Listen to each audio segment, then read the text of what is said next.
Hello, my very dear Aquarians. This is your reading for the week of June 30th, or whenever you hear it and it resonates. And of course, it won't be for the whole collective.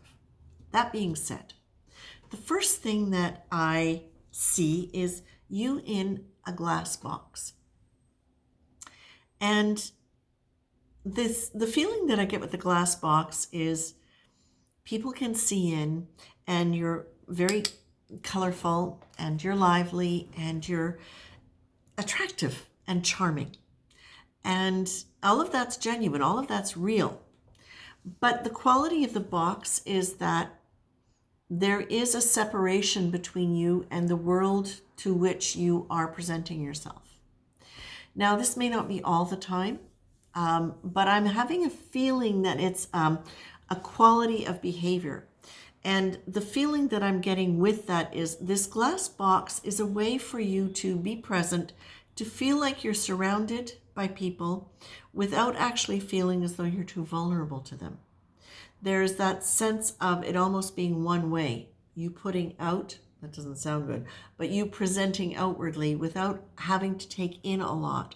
Because by having to take in a lot, then you have to actually go to your heart, which now I'm also seeing has a glass box around it. Now, what does that mean? What that means for me within this is that, and the energy that I'm getting and the information that I'm getting is that sometimes what you will do, Aquarius, is you will lock away an emotion before it really grows. It's like it will be a bud. You won't let it blossom for fear that you won't like the flower. So what you'll do is you'll kind of put it down, put it down, put it down. But the thing is, emotions very rarely are just one thing. Emotions are a frequency of energy, and there's usually a few different frequencies in there. And if we were to parse it out and separate them, we would learn a lot about ourselves, and we would actually grow in confidence. So what I'm feeling with this, Aquarius, is that what you're being really suggested to do, to look at, is where have you felt like you didn't have the support in your life that you needed? And as I'm saying that, I'm looking at that and I'm laughing, because it's like, well, are you even going to let yourself feel where that might be true? So the first thing is, can you take the opportunity to just slow down long enough, slow your energy down long enough to be able to sit and be comfortable and say, okay, I'm going to take a chance at looking at my emotions now. I'm going to let them come up, and I'm going to create a structure within which they can come up. So the structure might be very simple. I'm going to write, and it might be something simple like I'm going to write 2 pages. I'm going to ask a question and I'm going to write 2 pages, and just let that be whatever comes. It might be structure of I'm going to start seeing a therapist. It might be a structure of I'm going to start doing guided meditations and just move energy in my body just to get in touch more with my feelings. And it might be just every day taking time to be quiet, to breathe, and to be aware of letting energy run through your body for 5 minutes without trying to do anything about it. So, but the structured free flow is important because it can give you a sense of containment within which you're going to be able to let things kind of come up gently and expand in a way where you can choose how quickly they expand and how far they expand. Because there's a lot of fear behind letting yourself really feel emotion sometimes. And so what you end up living is the fear of the emotion rather than the emotion, right? So what this is saying is, why is this relevant and why is this important? It's relevant and important, Aquarius, because you are in the process of becoming much, much bigger in the world. Your brand, if I can say your brand without it cheapening it, the tonal quality of your sign and your energy is becoming very important in the world. And it has the opportunity to really be very powerfully positive and expansive for people, and the world at large. And the ability that you have to let that happen within yourself is going to be directly linked to how that's going to also show up in the world and how that's going to positively affect the world. So on a big scale, on a big picture, but in the small picture, it's also going to be about you really being able to relax. Relax. Let things, like, deeply relax. Not just say, I'm going to chill out and do nothing, but then have a lot of stuff going on inside you. About learning how to really manage your nervous system in a way that is good for your mental well-being, that is good for your physiology, where you actually can learn really how to self-regulate. You can't do that if you're not in touch with the emotions that are causing the dysregulation. Okay? So we all know that you've been on an expansive path, and that's brilliant.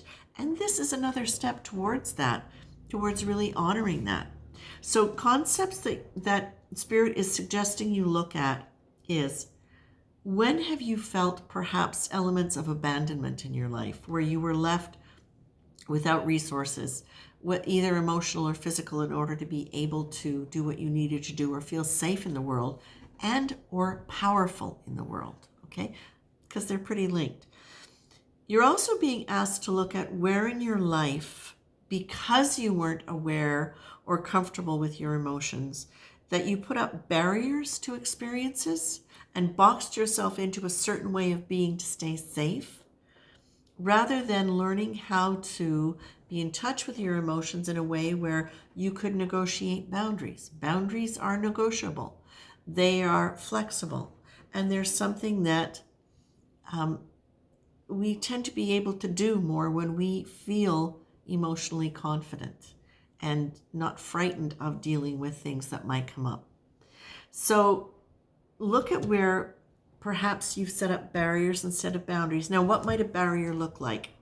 A barrier against an emotion, for example.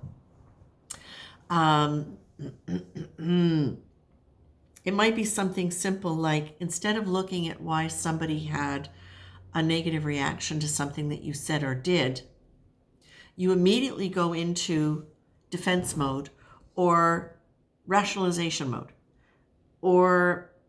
And you might do that for other people too, instead of letting them listen because you're uncomfortable listening to their emotion, okay? So can you, in that moment, say, okay, now I don't have to cut myself off from my feeling about this.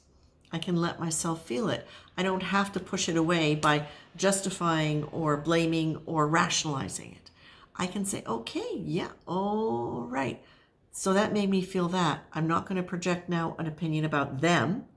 I'm going to say, I wonder what that was about me. You see the difference? One is like this, and one is, I wonder what this is about me, right? The other thing is, of course, where are you most frightened? Chances are it's your future. What's that based on? What in the past allowed you or created that situation of fear for the future? And how can you deal with that? Well, you can deal with that by staying in the present and allowing yourself to lean into grace, to lean into softness, to lean into a trust that there is a universal benevolence that is helping there to guide you, to be with you, guiding all things. And slow down enough to allow yourself to look at those things and to create the structured free flow in which you have the time and the space to do that. And what are boundaries? Boundaries are time and space. Okay? They're created with time and space. There you go, my dear Aquarians. I think this is actually really good because I feel like this is getting to another layer of how to create an operating system so that you have access to all that powerful emotion, because that's really what fuels you, and that's what you get to really create magnificent things within the world. Okay? I think I'm losing my voice. Take care, Aquarians.